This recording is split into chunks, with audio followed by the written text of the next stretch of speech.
Hello दोस्तों, welcome to logic skill foundation. आज का हमारा टॉपिक है वेल्डिंग प्रोसेसेस के बारे में कि वेल्डिंग प्रोसेस क्या होती है और ये कैसे की जाती है। ठीक है, तो हम लोग पहले जानेंगे कि वेल्डिंग प्रोसेस होती कितने प्रकार की होती है। देखिए, जो नॉर्मली है, जो सबसे ज्यादा वेल्डिंग के जो प्रोसेस है वो बहुत ज्यादा अलग अलग तरीके के होते हैं। ठीक है, वैसे तो वेल्डिंग दो प्रकार के ही होते हैं, फ्यूजन और प्लास्टिक वेल्डिंग। ठीक है, लेकिन जब हम लोग वेल्डिंग का और वर्गीकृत करेंगे, जब उनके प्रोसेस, उनके करने के तरीके पे, ठीक है, तो वेल्डिंग कई सारे, इनके प्रोसेस बहुत सारे हो जाते हैं, जिनके बारे में आज हम लोग जानेंगे। ठीक है, तो सबसे पहले देखिए यहाँ पे गैस वेल्डिंग आ जाती है। ठीक है, gas welding, resistance welding, arc welding, newer welding, जो कि अभी कुछ दिनों पहले ही डेवलप की गई है ना, साइंस के द्वारा या फिर मैकेनिज्म के द्वारा। उसके बाद सॉलिड स्टेट वेल्डिंग है। तो ये इतने प्रकार की वेल्डिंगें होती हैं। ठीक है, जिनके द्वारा हम लोग अलग अलग प्रोसेस होते हैं, जिनके जिनके अंतर्गत बहुत सारे अलग अलग काम के अनुसार, है ना, जैसा वर्कपीस होता है, जैसा हमें कार्यखंड बनाना है, वर्कपीस को बनाना है, उसके हिसाब से अलग अलग कई प्रकार के वेल्डिंग के प्रोसेस होते हैं। ठीक है, तो हम लोग आज वेल्डिंग के बेसिकली जो टाइप होती हैं, तीन तरीके की वेल्डिंग होती है: प्लास्टिक वेल्डिंग, फ्यूजन वेल्डिंग और कोल्ड वेल्डिंग। देखिए, ये तीन वेल्डिंग टाइप हैं जो सबसे साधारण बेसिक सी चीजें हैं ये, है ना, बहुत ज्यादा डीप नहीं, बेसिक सा अगर हम जाने तो इनको तीन भागों में विभाजित किया गया है: प्लास्टिक, फ्यूजन और कोल्ड वेल्डिंग। तो इन तीनों के बारे में हम लोग जानेंगे। सबसे पहले जो प्लास्टिक वेल्डिंग आती है, देखिए प्लास्टिक वेल्डिंग के अंतर्गत क्या होता है: फोर्ज वेल्डिंग और रेजिस्टेंस वेल्डिंग। ये दो प्रोसेस ऐसे हैं जिसमें जो प्लास्टिक वेल्डिंग के अंतर्गत आते हैं। देखिए, प्लास्टिक वेल्डिंग क्या है, इसमें हम जो वर्कपीस, हमारे दोनों वर्कपीस को हम सिर्फ उतना ही गर्म करते हैं कि उनको हम एक से दूसरी अवस्था में परिवर्तित कर सकें। ठीक है, तो प्लास्टिक वेल्डिंग को हम प्रेशर वेल्डिंग का भी प्रेशर वेल्डिंग के नाम से भी जानते हैं।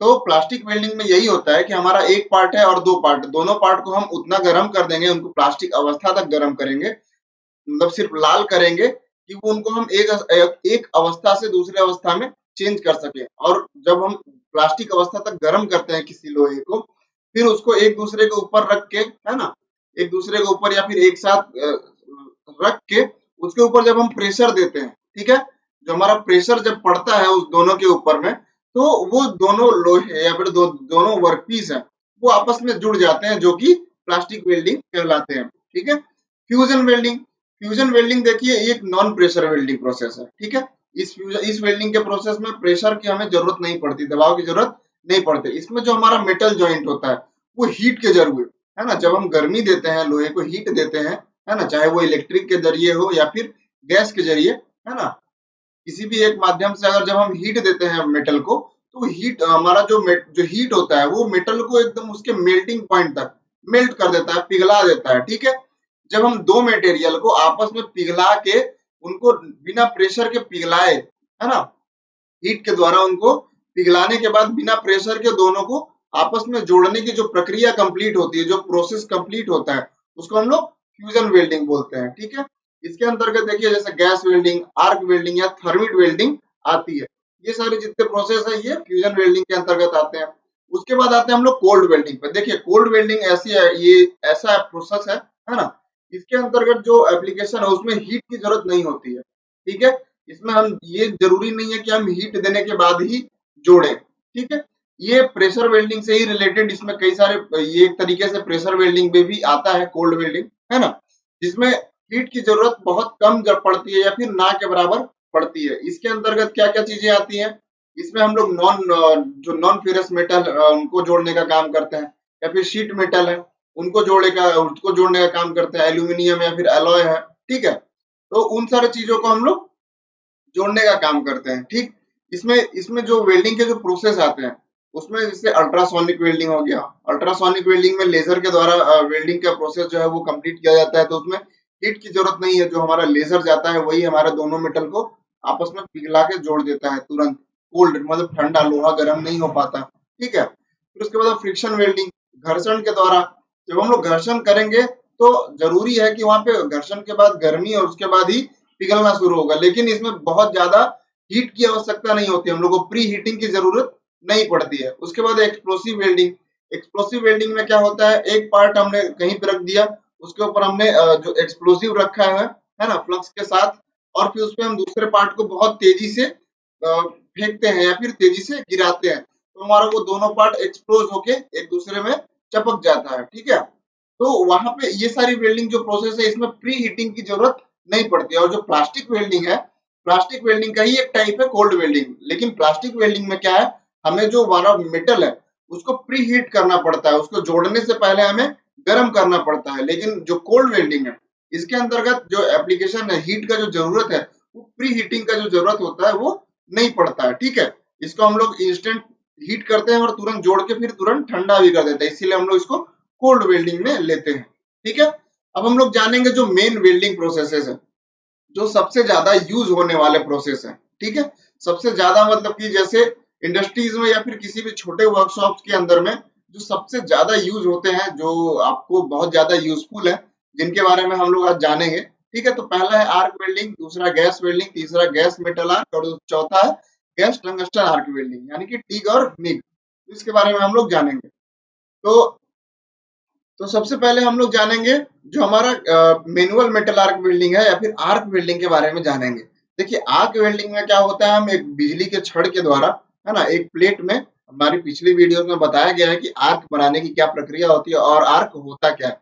तो हम लोग जब आर्क वेल्डिंग यानी कि फ्यूजन वेल्डिंग के अंतर्गत जब आते हैं, है ना, आर्क वेल्डिंग फ्यूजन वेल्डिंग का ही एक प्रकार है। तो जब हम आर्क वेल्डिंग में आते हैं, इसमें क्या होता है, हम इलेक्ट्रिक के द्वारा आर्क बनाते हैं। किसके बीच में, हमारा जो इलेक्ट्रोड है हमारा और हमारा वर्कपीस है, इन दोनों के बीच में हम लोग आर्क बनाने का जो प्रोसेस है उसको कंप्लीट करते हैं, ठीक है। तो इसमें आर्क जब बनता है तो उसके द्वारा हमें हीट प्राप्त होता है और उसी हीट के जरिए हम लोग अपने वेल्डिंग का जो प्रोसेस है उसको कंप्लीट करते हैं, ठीक है। तो आर्क वेल्डिंग का जो प्रोसेस है यही रहा। फिर उसके बाद हम लोग आते हैं गैस वेल्डिंग में। देखिए गैस वेल्डिंग में जो हम हीट प्राप्त करते हैं वो हमें इलेक्ट्रिक के द्वारा नहीं चाहिए होता है। इसमें हम गैसों के मिक्सचर के द्वारा, जैसे हमारा ऑक्सीजन हो गया और हमारा कोई भी फ्लेमेबल जो लिक्विड होता है जो ऑक्सीजन गैस के रूप में होता है ना, फ्लेमेबल ऑक्सीजन गैस या फिर फ्लेमेबल गैसेस जो होती है, जैसे कि हमारा एसिटिलीन हो गया, CO2 हो गया, तो ये सारी जो गैसें हैं वो फ्लेमेबल होती है, मतलब ज्वलनशील होती है। तो ज्वलनशील गैसें और ऑक्सीजन के मिश्रण के द्वारा जो फ्लेम तैयार होता है, जो अग्नि तैयार होती है ना, उसके द्वारा हम हीट सोर्स प्राप्त करते हैं, जो गर्मी होती है वो प्राप्त करते हैं। और उस गर्मी से हम लोग मेटल को हीट करने के बाद मेल्ट कराने का जो प्रोसेस होता है, जो वेल्डिंग करने का प्रोसेस होता है, वो हम लोग कंप्लीट करते हैं, ठीक है। तो गैस वेल्डिंग में जो हीट सोर्स है वो हमारा क्या है, फ्लेम, ठीक। अब हम लोग आते हैं गैस मेटल आर्क वेल्डिंग में। देखिए गैस मेटल आर्क वेल्डिंग में क्या होता है, इसमें गैस और आर्क दोनों की जरूरत पड़ती है। ये कॉम्बिनेशन वेल्डिंग के तौर पे देखा जाता है। इसमें गैस और आर्क दोनों की जरूरत इसलिए पड़ती है, इसमें हम आर्क के द्वारा हीट प्राप्त करते हैं, ठीक है। आर्क के ही द्वारा हम लोग, ये भी एक फ्यूजन वेल्डिंग की ही प्रक्रिया है, इसमें हम आर्क के द्वारा हीट प्राप्त करते हैं। और जो गैसें हैं हमारी, जो हम गैस यूज करते हैं वो इनर्ट गैसें यूज करते हैं, ठीक है। जो गैस मेटल आर्क वेल्डिंग है इसमें हम लोग इनर्ट गैसें या फिर एक्टिव गैस के रूप में सिर्फ CO2 का ही यूज करते हैं, ठीक है। इसमें जो जनरली है सामान्यतः हम लोग आर्गन, हीलियम, है ना, और CO2 इन सारी चीजों का यूज करते हैं। और कभी भी रेयर केस में, है ना, रेयरली इसका यूज हम लोग ऑक्सीजन के साथ भी करते हैं, ठीक, मिश्रण बनाने के बाद। तो मिश्रण का जो रेशियो होता है वो हम लोग ध्यान देते हैं कि उसमें ज्वलनशील या फिर शील्डिंग गैस जितनी है उतनी ज्यादा हमारी वेल्डिंग की जो कैपेबिलिटी होती है वो अच्छी होती है, ठीक। तो इसके अंतर्गत गैस का काम क्या है, सील्डिंग करना, मतलब हमारे जो वेल्ड बीड बन रहा है उसको सील्ड करना, उसको ढकना। किस लिए, जो हमारा वातावरण है, वातावरण में ऑक्सीजन, नाइट्रोजन और हाइड्रोजन ये सारी गैसें मौजूद होती हैं, जो कि हमारे वेल्ड बीड को कमजोर बना सकती हैं, झरझरा बना सकती हैं, ठीक है। तो उसमें क्या होता है, उस समय हमारे वेल्ड बीड को सुरक्षित रखने के लिए, हमारे वेल्ड बीड को सील्ड करने के लिए हम लोग गैस का यूज करते हैं और आर्क का यूज करते हैं, हमारे जो वेल्डिंग का जो प्रोसेस है उसको कंप्लीट करने के लिए, हमारे फ्यूजन को प्रक्रिया को कंप्लीट करने के लिए, ठीक है। फिर आते हैं हम लोग गैस टंगस्टन आर्क वेल्डिंग पे। देखिए इसमें भी गैस का भी यूज होता है और इसमें आर्क का भी यूज होता है, लेकिन इसमें जो आर्क बनाने की जो प्रक्रिया है वो थोड़ी सी अलग है। इसमें जो आर्क बनता है हमारा वो टंगस्टन इलेक्ट्रोड के द्वारा बनता है, लेकिन वो नॉन कंज्यूमेबल होता है, मतलब कि वो खर्च नहीं होता है, ठीक है। मिग वेल्डिंग में जो हम आर्क बनाते हैं, है ना, वो एक फीलर मैकेनिज्म लगा होता है मिग वेल्डिंग मशीन के अंदर में, जो कि हमारे इलेक्ट्रोड को कंटिन्यूअसली हमारे पास भेजता रहता है और वो एक तरीके से फिलर वायर और इलेक्ट्रोड दोनों का काम करते हुए वो खर्च होता रहता है, मतलब कंज्यूमेबल होता है। लेकिन टिग वेल्डिंग में जो हमारा जो इलेक्ट्रोड है वो कंज्यूम नहीं होता है, मतलब खर्च नहीं होता, उसकी लंबाई होती है एक सीमित होती है, जो कि हमारे वेल्डिंग टॉर्च के अंदर ही लगी हुई होती है। उसका काम सिर्फ है आर्क बनाना, ठीक है। इसके द्वारा हम लोग बहुत ही पतले वस्तुओं को टिक वेल्डिंग के द्वारा हम जोड़ने में सक्षम होते हैं, ठीक है। थर्मोप्लास्टिक जो भी वेल्डिंग्स होती हैं, इसके द्वारा हम लोग मेटल, है ना, जो फेरस मेटल या नॉन फेरस मेटल है उनको भी जोड़ने में सक्षम होते हैं, ठीक। इसमें भी गैस का काम सेम है। इसमें भी गैस जो यूज करते हैं हम लोग, एक्टिव गैस या इनर्ट गैस, वो सारी गैसें जो होती हैं वो शील्डिंग के लिए यूज की जाती हैं। और जो इलेक्ट्रोड है हमारा टंगस्टन का, वो हमारे आर्क बनाने का प्रोसेस कंप्लीट करता है। और हमें जब भी फिलर मेटल की जरूरत पड़ती है इस वेल्डिंग के प्रोसेस में, तो हम फिलर मेटल को बाहर से एक कोर वायर के रूप में यूज करते चले जाते हैं। तो ये रहा हमारा कुछ मेन जो प्रॉपर प्रोसेस है वेल्डिंग का, ये कुछ इस तरीके से थे। आगे मिलते हैं हम लोग नेक्स्ट क्लास में। Thank you.